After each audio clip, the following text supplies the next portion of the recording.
where would you like to see Orlando go from here? I think the next best thing, the next great thing I'd like to see Orlando do, even though we're still very diverse, I would like to see more diversity. I'd like to see we are dependent on the tourist trade. I like to see higher paid. We're getting there, but we're not there yet. You like to see more higher paid jobs, more professional jobs. I like to see entertainment wise. I would love to see what you can just you're doing it now on a small scale, but I have to see even more where you can just go out with no particular place in time in mind, but get that and find a variety of that. And it's happening now, but I'd like to see more of it. They're building places, personal residence, private residence downtown. That's a good thing. I guess you can say we're a good thing because you have a lot of events that are going on downtown where people can come and they're putting a lot of energies and efforts into downtown entertainment. So I think to be a complete city, you got to have a great place to work. Education, the system has to get much, much bigger and better. You want stable, high-paying employment and jobs, and you want to have that family value that we have. It's hard to lose that. That's what attracts people. Year-round weather, can't argue with the weather. Weather's great. You have that with Disney as the centerpiece, Universal and SeaWorld, I'll give them a plug, providing that family atmosphere. Good, high-paying job. There's no reason why this thing cannot just continue to go and blow up and be bigger and bigger. And the next 50 years, when you do this again, even the library here, it's a testament to the growth of it. I don't know exactly how old it is, but I bet you it's under 20 years. It came after Disney was born, after Disney had been here. So I'd like to see where do I see Orlando going from here? We're on the right path. Continue to do what we're doing and just do it bigger and better and bolder for what we got. And how have you noticed that the library has enhanced Orlando? I think the one downtown is huge. It's beautiful. And then you got them springing up all over the place. Winter Garden, I don't know how new it, but I see one in Winter Garden. And all the surrounding towns, there's a library in every area. Now, I love what Orlando, the library is doing when they put them in abandoned malls. There's one up on Hiawassee, the Hiawassee and Hiawassee and Colonial. What is the name of it? I forget the name of it, but there's one, it's a strip mall, and they've put a library in there. And now you've got one here off of Clark Road. You got it's where they're supposed to be. There's residence, there's a place to stay, there's a library close by. So I think that they're strategically placed in such a great area and then the library itself and what they have to offer. You got books, you got CDs, you got DVDs, you got games. It's a great setup, and that's going to keep the children coming here as well. I'm particularly proud of the library. As my son was younger, we would come every other day, and we do our homework and read before he gets home. Right? And the library had enough to keep him entertained. Had enough choices, had enough help. He had the computer, everything that you could want. And I think Orlando is a great part. The library system is a great part of what keeps people coming to Orlando. Got to have the education, got to have the resources to make it viable, and people want to stay and take advantage of it. So, in that respect, the library has done well. I love what you did with the downtown library. Big, huge, beautiful. And there's a lot of public activity that's going on as well. They're involved, or the library system represents, I've seen an African American Black History celebration that happened downtown on a Sunday, no less, on the weekend, no less. For entertainment, you get the kids involved. So the library has done well. You should be proud of yourself. What nostalgic places that no longer exist that you can recall that you kind of wish still was here? Well, most of the places that I hung on as a kid, they're still here, but they have been improved. I look at my alma mater, Jones High. It is a beautiful school now, and what they've done. The read took a while, but it's it's on par with any other school in the country. If you go down Orange Blossom Trail, there's a little ice cream parlor over there. It's called Golf's. And I remember when I was in high school, you could go get yourself a hot dog and a milkshake. That was your lunch. It cost you about 90 cents. You can't do that now, but it's still there. The other place when I was in high school, the Tangerine Bowl is now called the Citrus Bowl. That's one thing you talk about. Now, that's one thing I would love to see. I think Orlando can host a Super Bowl. I agree. The Citrus Bowl needs to maybe close it out because I think you can sit about 70,000 in there. You close it out maybe on the north end where the opening is at. You close that up. You can put about 80,000, 85. There's no way, no reason why we can't host the Super Bowl. You know, that remind the Florida Classic. Now that was once held in Tampa, and Tampa, for whatever reasons, Tampa no longer wanted to host the Florida Classic. I don't know who was behind it. I know at one point Disney did sponsor, and the Florida Classic is a football game between Florida A&M and Bethune-Cookman University. It's held every year around Thanksgiving. Put in 72,000. It's a sellout every year, and they take it up when it happens now. They take up the whole block, the whole city. They have the vendors out there. They've got entertainment, and we have enough where you can spread it all around. They've got the marching contest between the bands that's held at the arena. You have the various celebrations, entertainment, private parties that are held at pockets all across the town. And then on that day, I mean, it's just great. The vendors, the street vendors, they loaded up all down Church Street and Central Boulevard. All of these street vendors, and they're selling food and merchandise and all this. That's when you have that big city feel there. So it's a great thing.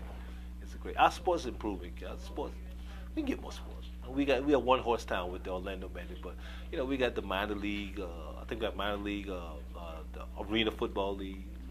We've got we got a hockey league down here, something like that. I'd love to see us get more bigger sports, but we can host. We are definitely a city that should be fighting to host the Super Bowl, one of those major events. So yeah, I'd like to see that happen. Recent news is obviously we're going to be getting a light rail, which is pretty awesome, where it would connect Orlando to Tampa by public transport train system. How do you feel about that? Well, the thing is, because we are spread, it would be great. And now the bus system that we have now, when I've been here in London, I remember when the bus at sundown, the bus stopped.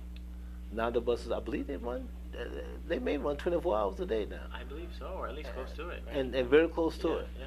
That's a good thing. The rail system, I think it would be a great move. Obviously, you will want to stop at a couple of central locations. They got to stop at Disney. If you want to go to Tampa, that's great. Now, how does that translate into? I live here, and how would that translate for me working if it was available that I could get in and out without? If I missed the bus, I wanted to come. Currently, if you miss the bus, like out of Disney, if you miss the bus, it's 2 hours before another bus comes. So if you get that constant transportation that comes maybe a half hour or 45 minutes, it's an investment that's worth making. I think it is. That's another thing that gives us that big city that we would have public transportation, good public, massive public transportation. What do you do for a living yourself? I work out at Disney. We have several departments out there. My department is called the ticketing department. What we do, everybody that comes out to Disney, of course, the trick is to get them in there as fast as you can, really, without waiting. Seamless service, without them having any issues or anything. Smooth service. I work in a department. It's called the ticketing department. And what we concentrate on is clients, our guests, that are purchasing tickets from a third-party vendor, a wholesaler, Liberty GoGo, Expedia, Travelocity, anything like that. They will go through them, and what we do is set up their tickets so that when they arrive at the hotel, your tickets are sitting there waiting for you. You don't have to go through the window. When you check in, the tickets are sitting there waiting for you. And also a part of a part of my job or my department also is that commercial ticket wholesalers. We'll buy tickets for a wholesale company, and they're going to sell them to their client. But they come and they need 100 tickets for a certain convention or party. We provide them with their tickets also. So out of Disney, and a wealth of opportunities out of Disney. A lot of things that you can do. Who was the most important person in your life growing up here in Orlando? Growing up in Orlando, other than my family, it will probably be my educators. Because when I was coming up, they were still, and they still are, underrated now. But they were most respected, the teachers, your preachers, and the businessmen. And at that time, and I think that's one of the things that maybe have kind of separated, well, you know we've reached the big city. Because at that time, the, the teacher and you lived in the same, and your parents lived in the preacher, all of the, they lived in the same neighborhood. I cut up in school. My teacher knew my mom, so I'm gonna get it both ways. The principal knew my mom, and so the most influential people were the teachers and the preachers in my neighborhood, and then the neighbors themselves. You knew everybody. You knew everybody. So that's when I guess you can say we are getting to be a big city, because a lot of times, unfortunately, I miss those days, and I have to do things, make sure that I'm doing things to bring them back as well. But you knew your neighbor, your children knew the neighbors, and the neighborhood knew everybody else. And now maybe we don't have that as much.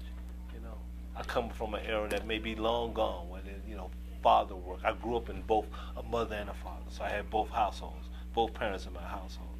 But father worked, mom stayed home, raised the kids. You had all of the wonderful things that we have now, but it was a different era, it was a different time, and so you knew your neighbor, you knew your children, everybody knew everybody. And we did all of this without cell phones and emails and the whole 9 yards. So I missed that part. But the most influential, back to your question, was the teachers, the preachers, and the professional. You knew the mailman. You knew who owned the corner bar, the corner business store, whatever that may be. Usually a restaurant or something like that. But you knew those. You knew the manager at 7-Eleven. So you knew those were the ones that gave you a good role model. What advice would you give young people growing up? Take advantage. Take advantage of all the opportunities that come your way. And when you get in a job and there's a decision that is made that you don't like, before you start grumbling and complaining, try to find out why the decision was made, who's behind it. Answer all of your what, when, and why, and how before you go and speak your piece. Because a lot of times the leadership, they have to look over the entire company and what it has to offer. How do you make the company better? And sometimes you may have a selfish view. How can I make myself better? You have to be able to present your differences, be positive about it, and then work within the change before you go flying off at the handle without knowing the whole picture. And education is the key. All of those cliches that you've heard as a child, they are true. When you become a full grown man, my father used to always say, you're not grown until you put your food in your own refrigerator in your house. When you become that, when you become an adult, then you'll understand that there's a whole lot of questions. There's nothing wrong. Don't be afraid to tell somebody, I don't quite understand. Can you help me? Because most people are willing to help you. But you gotta ask. You gotta ask. So my advice to the young people, get your education. When you get a job, you don't know it all. Take it easy. Listen, learn, get connected with the right people, and always be positive. What's the old saying? Don't bite the hand that feeds you. They'll provide you with the living. They'll provide you with an opportunity. And they're coming.